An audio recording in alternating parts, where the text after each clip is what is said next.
Hi everyone, Margaret Manning here with 60andMe. My question today for you is whether you have had the conversation. Have you had the conversation with your family or friends about your death? I know this is a topic that many women don't want to talk about or even listen to, but it is something that, as 60-year-old women, we are conscious of. And, most women I've spoken to feel that the biggest concern is how they're, making it easier for their family and friends.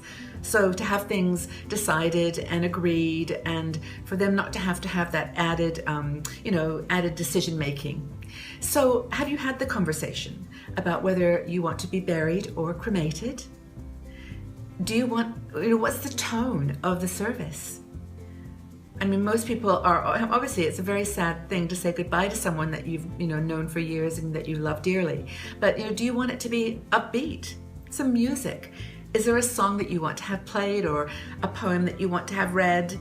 Is there a way to make this process of transition and separation easier for everyone? And can you make that possible by having a conversation about it, just telling people, or writing it down?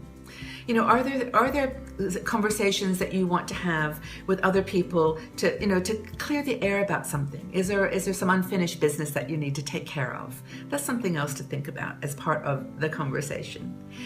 So I think that this is our question for today. Have you had the conversation with your family about how you would like to have your death transition celebrated? Tell them everything. And there's actually some groups that are popping up to facilitate this conversation. There's one called Death Over Dinner, where they help you to organize a dinner where you invite your family, your friends, and you sit around the table, you put funky mustaches on and silly hats, and you have a glass of wine and just try to make the whole thing more relaxed. And another one, I think it's called Death Cafe, which does a very similar thing. But the whole point is to actually bring the conversation into a live, non-emotional dialogue where you can laugh a little bit about it and say, yeah, I'd prefer to be cremated, I think. And Joanna Lumley, really had a beautiful comment. She said she wanted to be buried in a cardboard box, and for it to be covered with pictures and paintings, and that was it. And there's also, I think that I love the one where you can be where your ashes can be put into an urn or a place where a tree can grow.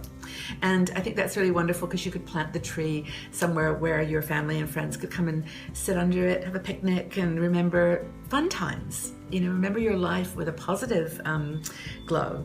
So anyway, the question. Have you had the conversation with your family and your friends about your death? And if not, why not? And if you have, how did it go? Tell us what happened. Leave your comments in the section below and we can have a conversation on this really important topic. Hope you're all going to do well with it and support each other. Say hi to each other and comment on comments. We have a great format here for good conversation. Thanks, everyone.